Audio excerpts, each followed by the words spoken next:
Hello Dogs fans, welcome to another episode of After the Dogs Roar for season 2016. Now this episode is on the conclusion of round 12 and what a massive game it was at the Adelaide Oval on Saturday. We won by 3 points in a heart-stopping game and I will be overviewing that game in this episode. I'll be giving you my thoughts as well as the positives and the things to work on going into our next game in round 13. So that's coming up. Also coming up on this show, I'm going to be giving you my votes for the After the Dogs Roar Best and Fairest Award, the votes from the game on Saturday. That's the 3, 2 and 1 votes, all judged by myself. I've also got the stats wrap-up coming up for after round 12. It's the leading goal kickers, marks, disposals and also tackles. That's coming up. Got an overview of the VFL match the Geelong, that's our Footscray Bulldogs taking on Geelong on Saturday before the game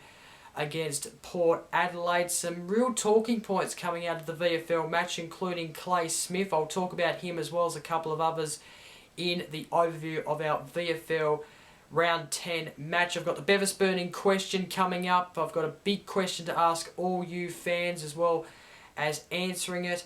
I've also got a preview coming up to what is going to be a massive game on Saturday night. It's the round 13 clash v Geelong. Looking forward to getting stuck into that match. And then to finish off the show, like always, it's the fan favourite segment. It is the 5 fan questions. I picked the best 5 questions from you, the viewers in the Western Bulldogs forum, answer them to the best of my ability, and give you my opinion on them. So that's coming up, of course, at the end of the show. But let's get stuck into the game against the Power. So on Saturday, of course, we played Port Adelaide at the beautiful Adelaide Oval in what was our second interstate game for season 2016. Of course, our first interstate game was a few weeks ago at Spotless Stadium where we lost to the GWS Giants by about 40 odd points. So this was a really important game for us. We were going into this game wanting to win at the brand new stadium of Adelaide Oval, considering that we've never won there before, but also the fact that we have not won an interstate game this season. So we've won at the MCG, but going into this game we haven't won interstate, and that was the aim, is to travel over there, play against Port Adelaide and get home with a win. So the first quarter was interesting. It was pretty even, although in the first 90 seconds, it did start off in our favour. Luke Dalhouse kicked the first goal, and we actually had 12 disposals to Port Adelaide's no disposals at the end of the 90 seconds of the first quarter. So we started off pretty well, and but then after that, our defence kind of struggled a little bit. It seemed to be a little bit wobbly, in my opinion, especially in the first 5 or so minutes. And in terms of wobbly, I mean that Port Adelaide players were left loose. Robbie Gray was an example there. He was left loose with no man and was able to get a mark and kick a goal. So from our point of view and from my point of view, I thought our defence was a bit wobbly in some of those minutes. But geez, the Bontempelli kicked what was the second goal of the game. Was a brilliant goal, wasn't it? It was fantastic. And we were doing okay in this first quarter. We led by 10 points at quarter time. It was an even quarter, I thought, although I thought we had just a little bit of an edge. Jack Redpath was dominant in the first quarter, kicked 3 goals, including the last goal of the quarter.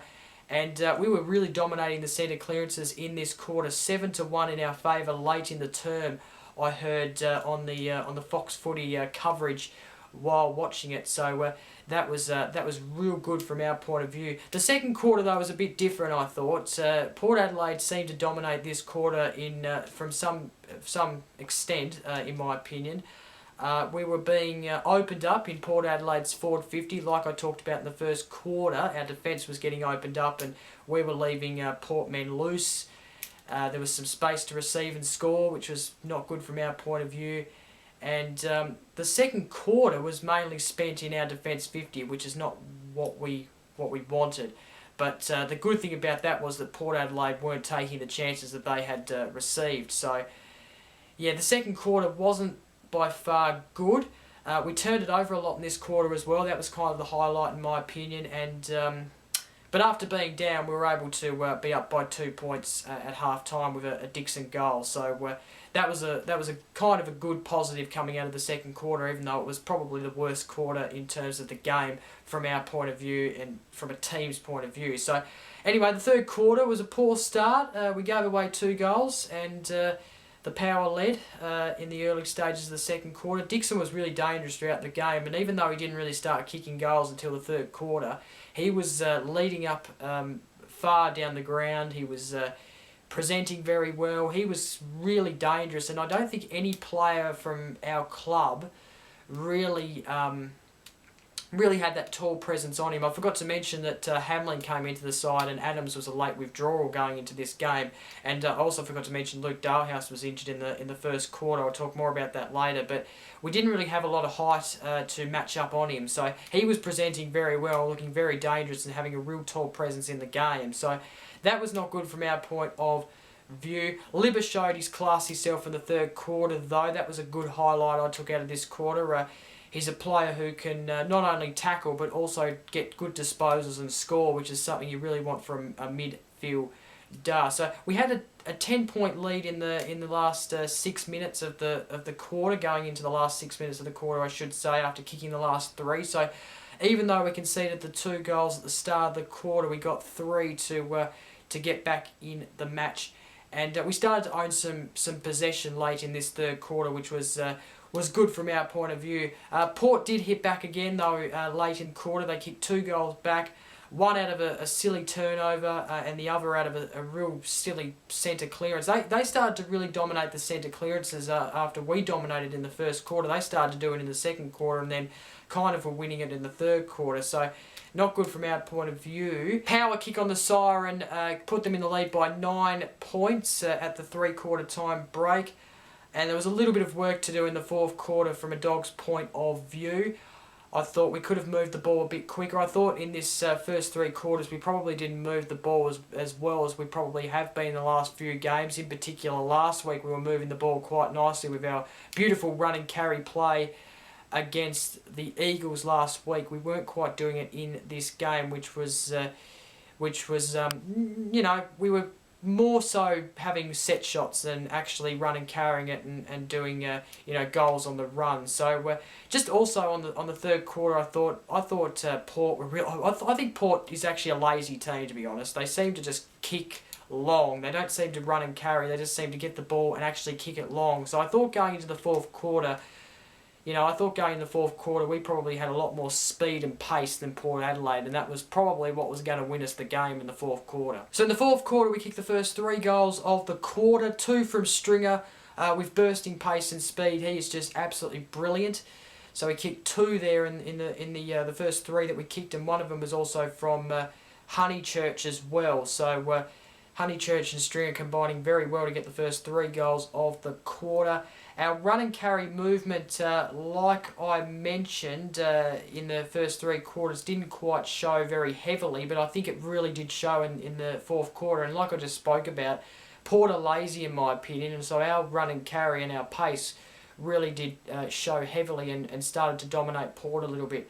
Redpath and Bont were able to get the last 2 goals for the Dogs and basically win the game, although the Power did have a late surge, but were able to hold them off in the last 30 seconds and win the game by 3 points. The final score of the match, Port Adelaide 14-13-97, defeated by the Western Bulldogs 15-10-100. The goal kickers for the Western Bulldogs, Redpath kicked 4, he kicked 3 in the first quarter, he kicked another one late in the fourth quarter, which was superb and good to see from him, and he's really backing his position each and every week since he started getting a game in the 2016 season. So it's really good to see that we actually have that key forward now, which is something we haven't had in the past, as you all know. Stringer kicked 3, Dixon, Bontempelli kicked 2 each. Bontempelli had a good game, Liberatore did as well, Honeychurch did as well as Dalhouse and Biggs. They all kicked singles for the Western Bulldogs. So the best players, Bontempelli got another best on ground. He's got a few of them this year for the Dogs. Honeychurch, second best. I have to agree with that. He had a really good game in my opinion. Daniels, McRae, Boyd and Morris also getting in the best players in this game against the Port. So a good 3-point win in the end. I don't have anything else to add other than what I basically said in the overview there, is that our run and carry probably wasn't as heavy as what it has been in the last couple of weeks, in particular the game against the West Coast Eagles. We seem to be taking a little bit more set shots, which is something we haven't quite... we haven't had as many set shots in the games previously than what we did in this one. I thought the set shots were more... We were having set shots more than what we were running carrying wise. So, which is fine. That's fine, obviously. I have no problem with that as long as we're kicking goals and winning. That's the main thing. And yeah, it was a good win in the end. We won our first interstate game for season 2016. Our first win at the Adelaide Oval. Very good win. Some things obviously we need to work on going into the game against Geelong. I'm confident going into that game though we'll play well, considering that we're back under the roof and at our basically our normal habitat home.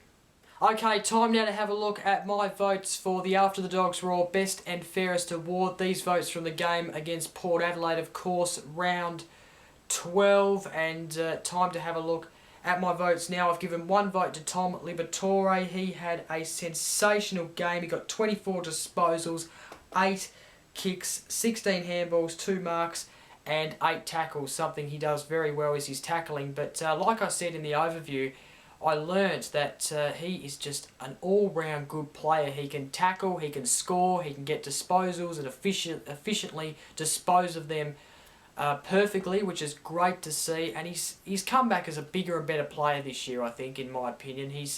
You know, that injury obviously wasn't a good thing to go through, but I think because of that injury, he's come back a bigger and better player for our club, which is fantastic. So Tom Liberatore, 1 vote for me. 2 votes, I wasn't sure if I was going to be giving votes to this bloke until the end of the game, is Mitch Honeychurch. He got the 2 votes for me. He was sensational in this game. He got 22 disposals, 12 kicks, 10 handballs, 5 marks, and he got 100 fantasy points if you do Dream Team. He was sensational. He had a good influence, and not only he got all those stats, he also got 1 goal as well to add to that, as well as 1 behind, so he could have had 2 goals. But he was sensational in the game, and I know a lot of people were kind of critical about bringing him in, because I know a lot of people were commenting saying, oh, you know, where's Lucas Webb? Why hasn't he been getting a game? In my opinion, I think this bloke deserved his chance out of any player in the VFL. He has been performing in the VFL since round 1. This season, he's been a player who's been trying to break into the senior side, has had no success because our side has just had players who, you know, have basically been dominating more than him, or have been, you know, playing well.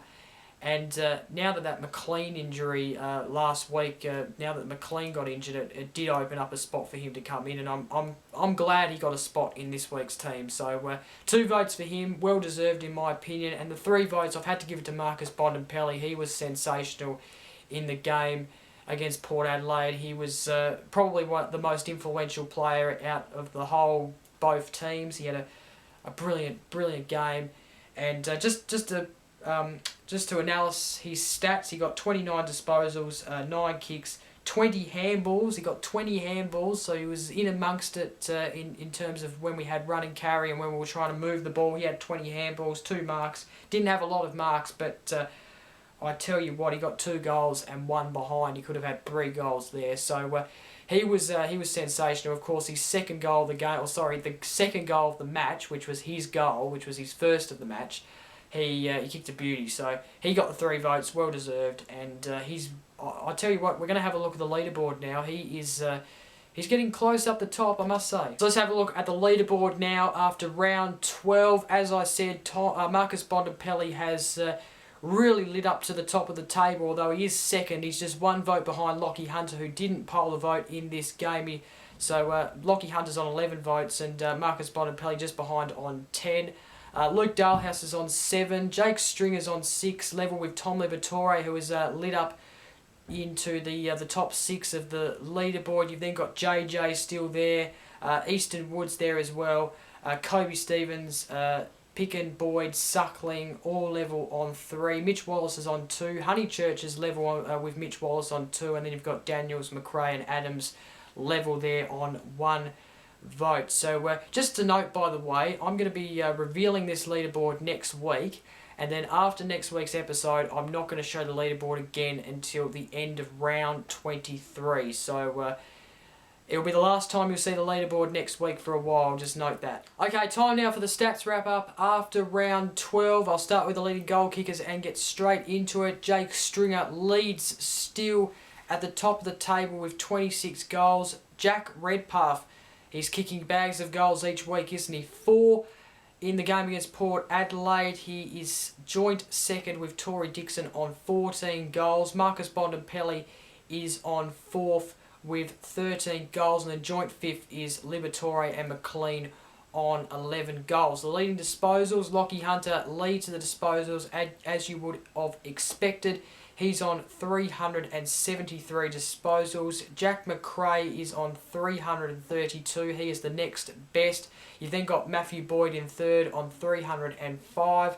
Luke Dalhouse rounds out the top 4 on 300 disposals. And then in 5th is Mitch Wallace on 296. Yet to crack the 300 disposal mark, but should do it next game against the Cats. Leading marks, Matthew Boyd leads the marks. You would expect that every day of the week because he is fantastic in that defence and he's fantastic at marking the ball. He is on 81 marks. It is close though in the marks because Lockie Hunter is only 1 mark behind him on 80. He's another player who is fantastic with his marks. He proved that against the Eagles and proved that again against Port Adelaide. Very, very good. Very unlucky to poll at least 1 vote in the After the Dogs Roar Best and Fairest Award. So Lockie Hunter second on 80, Dale Morris on 59 in 3rd, Marcus Adams 1 mark behind him on 58, and Adams is joint 4th with Bix on 58 marks. And then you've got the leading tackles. This is really close. This is probably the closest of them all. You've got Tom Liberatore leads the tackles as you would expect on 68. He's risen up there and he's done that because he tackles each and every game and he tackles in large numbers. So 68 tackles first. Luke Dalhouse is on 66 tackles, the next best. McRae is 6 tackles behind Dalhouse on 60. You've then got Jordan Roughhead in 4th on 46 tackles and Liam Picken is 5th on 45 tackles. That is the stats wrap up after round 12. And at this stage after round 12 we are currently sitting 4th on the ladder. North Melbourne is only 1 game in front of us. Geelong and Sydney Swans also joint in terms of points. You've also got Hawthorn there on 36 as well. The GWS Giants really are proving to be the statement team as well this season. They beat the Sydney Swans. But yeah, 4th, we're currently holding a top 4 spot. We're currently holding that extra chance if we go out in the first week of the finals, which is good to see, and hopefully we can keep it up. Of course, some tough games coming up in the next month or so, so it'll be interesting to see if we can hold that spot. Okay, time now to have a look at our VFL match v Geelong. This was, I guess you could say, the curtain raiser to the game on Saturday v Port Adelaide, except it wasn't in Adelaide, it was in Melbourne at our beautiful training ground or home ground of Whitten Oval, of course.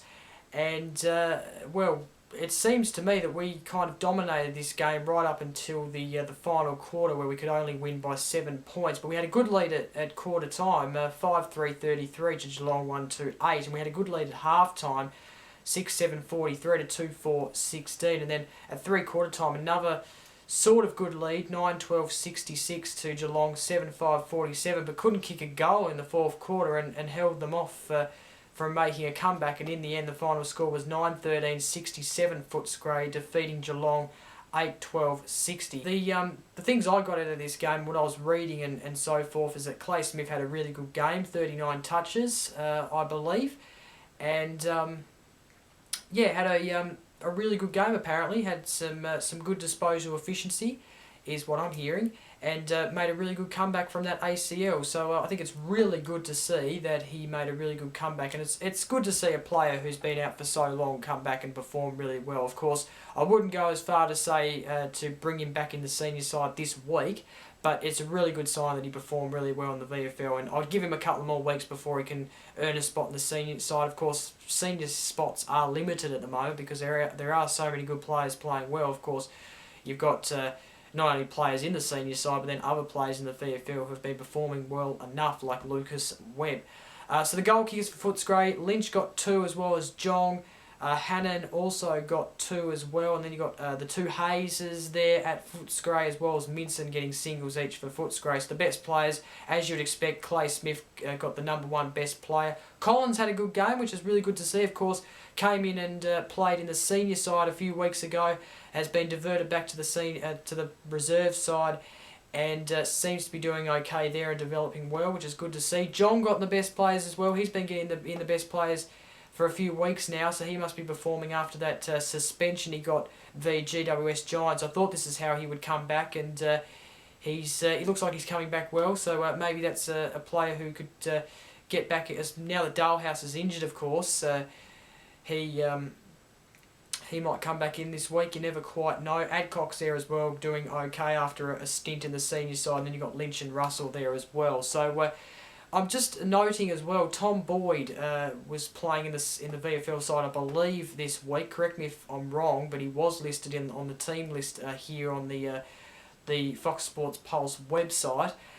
He was kept goalless, which is not good to see. But anyway, I can only take what I read. I can't really say how he played or anything because I wasn't there and I haven't watched the game. But maybe you guys can tell me that. So, but anyway, it'll be interesting because I know a lot of people, and I know I think it was Matt made the opinion that maybe it's a good time to bring Tom Boyd into the side this week and play him alongside Redpath. And I don't mind the idea. You could possibly have Boyd on the pocket maybe, and maybe Redpath, obviously Redpath full forward, keep him there, don't change that, but maybe you could put Boyd in the pocket and see how he goes with Redpath in that. Of course that could work, but you could also bring in a smaller sized pocket if you wanted to. So that's the options there for this weekend. So of course, after the bounce back this week against Geelong, we're able to hold a 6th spot on the ladder, which is very good to see. Our Footscray side seems to be performing a lot better than what they were earlier in the season, which is very, very good. So we currently sit 6th on the ladder, and we've got a big game against Frankston. That is on Sunday at 2 p.m. So of course you've got the game on Saturday night, and then you've got the reserves game on Sunday at 2 p.m. at Frankston Oval. So it'd be interesting to see. Frankston is not above us, they're actually below us, so I think I'd be tipping a good win there for us, and I hope we do, and I hope a few players perform, and I hope Clay Smith, if he plays in the reserves, I'd be very surprised if he got in the senior side this week, but if he plays, I hope that he performs well and keeps his game going, and hopefully leads into a spot in the senior side. Okay, time now to have a look at my Bevis burning question concluding round 12. And this is my question. It is a pretty big question, a simple question, and probably an obvious question to answer. The second half of the season is crucial for our momentum heading into the finals. It certainly is, 100%. We've got massive games coming up against the top 5 sides. In fact, we have got 4 games against top 5 sides from now, round 13 to round 23. So that's in the last 10 rounds of the season. So let's go through the games, shall we? Geelong, round 13, of course, next Saturday night. We have got a massive game against them. I think this is probably the game where we really need to prove that we can win against a top 5 side, because we haven't done that yet. We've had Hawthorn and North Melbourne and have been beaten. Of course, Hawthorn we probably should have won, but we lost, so we have to obviously class that as a loss, but North Melbourne, I think we have learnt from our mistakes. But getting to Geelong, we've got them Saturday night, and that is going to be a massive game and a chance to prove ourselves. So that's round 13, and then the bye, and then round 15, we've got Sydney, who are currently third, coming off a loss to the GWS Giants. They will be undefeated at the SCG if they beat Melbourne on Sunday. So they could well and truly and most likely be undefeated when we verse them in round 15, which is going to be an enormous task. And I know a lot of you are probably thinking, well, we beat them there last year, we can do it again this year. Yeah, we can, but I think from last year, the Sydney Swans are a lot better side this year, and they've got Buddy Franklin and Kurt Tippett in form, who are men that we really need to stop. So that's going to be a big game. If we win that one, then that will really, really improve our momentum, really, really boost our momentum going to the finals. We've got another game against Geelong in round 19 at Simmons Stadium. That's going to be a tough one. It's really hard to beat Geelong down there, and I think we've shown that we do struggle down at Simmons Stadium when versing Geelong. So that will be a big one, and we then have a game against North Melbourne, which is the one I believe we can win out of all the four of them. I think that one I think we can lock in a win, because I thought we learnt from our mistakes from the last time. So that's round 20. Two of them at Etihad, of course, and two of them are away interstate, Simmons Stadium, I guess you could say. It's just in another place in Melbourne. But yeah, they're big games. I'd like to think we can win at least half of them. Not sure if we can win all of them at this stage, but we're definitely going into all four with a chance, and that's the big point I make about this season, is that we've been going into every game so far with the chance that we can win, which is pleasing, and that really shows how improved we actually are as a team from recent years. So yes, definitely will be crucial for our momentum heading into the finals this last 10 rounds. Okay, time now to have a look at our round 13 clash against the Geelong Cats. It is on Saturday night, Saturday the 18th of June at 7:25 p.m. at Etihad Stadium. We're back on the Saturday night stage, and we're back on free-to-air as well. But if you like to watch it on Fox Footy like me, and you have Fox Footy, then it's also on Fox Footy, as we all know. This game is the ultimate test, in my opinion. Geelong, even though they had two games in the last month that they really, they've really been, they had that patch where they were quite poor. Of course, those losses to Collingwood and Carlton. The last 2 weeks, they've really been able to fix that. Of course, that win last week against North Melbourne was quite impressive. And what I got out of that match is that Patrick Dangerfield and Joel Selwood is the ones that we really need to stop. Patrick Dangerfield, I saw him in round 1 against the Hawthorn Football Club, and that was his record disposals, and he beat that on Saturday night. So he's probably in career best form at the moment, Patrick Dangerfield, and he's one that we really need to stop. But not only him, we also need to stop Hawkins. Someone has mentioned about Hawkins and who plays on him, and I think it's important that probably Adams takes him, because Adams probably has a similar height to Hawkins. And then Kirsten as well has been in good form, and I think Zach Smith's been really good for them as well. There's a lot of players for Geelong that have been really good, so we really need to be able to stop those players. I think we need to run and carry and move the ball a lot better in this game than what we did against Port Adelaide. That's the key to probably winning. We did that against the Eagles and did very, very well. So big game, this one. We've really struggled to beat Geelong in the past few years. Really big win in terms of our momentum going into the finals, and in particular our last 10 rounds. It's going to be very disappointing if we lose this one, but I think we're going into this game, like I've mentioned, we go into every game this year a chance to win, and there's no different this one. So it's going to be a good game. Things need to go our way. We also need to match up on players good. We can't be leaving players loose as well. So that's the key. Okay, let's get straight in now to the fan favourite segment. It's called the 5 fan questions. I'll start with the first question. Who plays on Hawkers next week? Now, under it there was a question saying, how about Shane Kirsten 2? I think I just answered that, sort of. I said that Marcus Adams should go to Hawkins. I think that's a similar height. And I suppose Fletcher Roberts would probably be the only option, or maybe even Dale Morris, but probably Fletcher Roberts or even Matthew Suckling, maybe, possibly, even though he's probably more a half-back flanker, run-off player, winger sort of type. I'd probably say Fletcher Roberts will probably have to go to Kirsten, give him a go on Kirsten, but Hawkins definitely has to match up on Marcus Adams for me. Vicky asks, what are your opinions on Lucas Webb? Will he get a game in the AFL soon? I think he will. He'll get at least a couple of games by the end of the season, maybe, although with injuries coming back it's looking unlikely that he might not. Yeah, he's been performing quite well in the VFL from what I've heard, but the thing is that it's hard to crack into the side at the moment. You've got so many players playing well, and Honeychurch, in my opinion, was first in line to get into that side to replace McLean. So I know a lot of people weren't very happy with Webb and that he didn't get in the side last week, but it's hard at the moment. It's hard to fit him in at the moment, but he's there, and at least we can say if we get an injury to an important player, he can come in and make an impact. Next question reads from Kane. When all of our backline comes back from injury, who do we drop?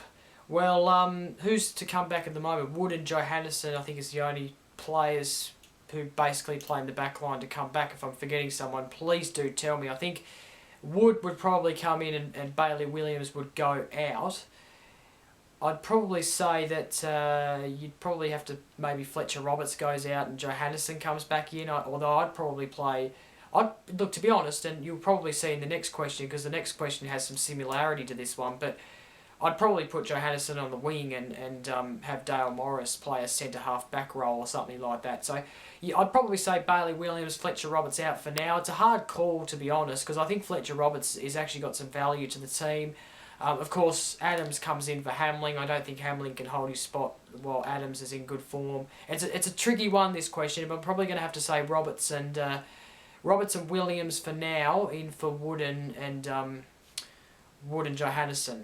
So yeah, I feel like I'm forgetting someone. Am I forgetting someone from the back line? I don't think I am, but yeah, that's my opinion. Matty Lyons asks, for finals footy, what is our best 22, not including Murphy and Cranberry? So it must be for this season. That's how I've taken the question. I've taken the question into account that it's for this season and for the 2016 final series. Now, this is a very hard thing to do. It's hard to kind of construct a team in your own opinion and expect everyone to accept it and obviously, I guess, agree with you. I don't think everyone's going to agree with this team that I've put together, but this is just how I've able to do it, and I might have left some players out who are in good form now, and it's hard to do these type of teams, but this is what I've come up with. I've got Matthew Boyd, Marcus Adams, Suckling in the back line. You've then got the halfback, Biggs, Morrison, Wood.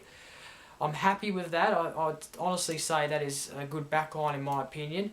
Hunter, Liberatore, Johannesson on that centre, Hunter and Johannesson on those wings. I feel like Johannesson can do really well on the wing, and if you all disagree, then you could probably swap Suckling and Johannesson and then have Suckling on the wing. You could also play Dixon there as well, as we know, but I feel like Dixon's just playing there for now because Johannesson's injured. But anyway, the half-forward line, I've got Picken, Dixon and Stringer. You can see that I've moved Dixon to the centre half forward.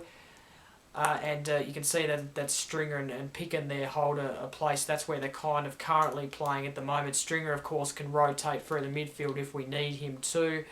And then the full forward, or the forward line, you've got Campbell on the pocket, Redpath in full forward. Wouldn't change that. I actually debated whether to put Boyd on that pocket and have Campbell somehow on the interchange. But with Campbell in form, you'd probably have to keep him there.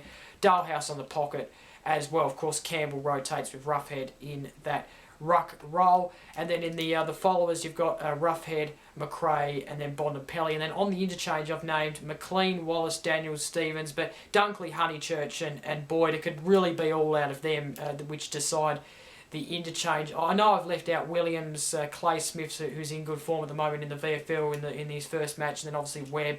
There's also a couple of others as well. Yeah, it's very hard to pick a side, but I think this may be our best side going into the finals. Let me know what you think, Matt, and also everyone else. Philip asks the last question, and he asks, it appears obvious to all that we're missing out on some blatant free kicks since the Adelaide game. Do you think the umpires are scrutinising our free kicks harder since the Adelaide game, or is the AFL trying to square up the tally. No and no. Now, as some of you may be aware, and not a lot of you may be aware about this, but some of you I know do, I'm a boundary umpire. I umpire every single week as a boundary umpire, and I spend 2 times a week, so most of the week, in an umpire's environment. Now, I can 100% say to you all that there is no discussion whatsoever on who we're going to pay free kicks to and who we're not going to pay free kicks to. That does not happen. And if you think that happens, anyone out there that thinks that happens in an umpire's environment are delusional and should come and train with some umpires and experience the umpire environment to see that that does not happen. And if you think, like I said, if you think that happens in an umpire's environment and if you think that happens in our game, then you're delusional, because that does not happen. And free kick counts do not mean anything, because you know why? They only mean something if they're not correct. And Troy Pennell, now he was the umpire scrutinised and tarnished and all that just because he paid more free kicks to the Western Bulldogs than the Adelaide Crows. He would have sat down during the week with his field umpire coach, or as he does by himself maybe, like most umpires do. He would have sat down, reviewed the game, had a look at the free kicks he paid, and obviously assessed with a coach whether or not all of them were correct. Now, I thought most of those free kicks in that game against the Adelaide Crows were correct, and that free kick count, well, you can throw that out the window, because if the free kicks are correct, then there's no real reason to look at that. Now, obviously, umpires during the week also review the game and see what they've missed, and they take that on board going into the next week. Let me just state this. An umpire's environment or an umpire's department is no real different to an AFL club. Umpires go through the same reviews as what an AFL team would, except it's on their basic performance and it's on what they can do better to umpire a game of football the next week and how they can improve their umpiring. That's what happens in an umpire's environment. So to say that you think, to say if you think the umpires are scrutinising teams is just delusional. They don't do that. That does not happen. Umpires go out there to do a job.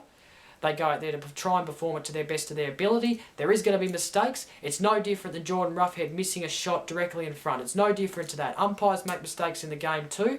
And I can honestly say, you know what they do after on the aftermath of the game? They learn from it and they try to improve the next week. It's no different to other players. So, no, I have a real strong view of this because I'm an umpire and I know what it's like as an umpire environment. And even though there probably was some mistakes during the game against Port Adelaide, those umpires would have learnt from that and they would obviously know that they missed. And that is it for this episode of After the Dogs Roar for after round 12. Thank you very much for watching. Don't forget to like, comment and share this video. And until next time, I hope the Dogs win on Saturday. It's going to be a massive episode next week. Stay tuned for next week's episode.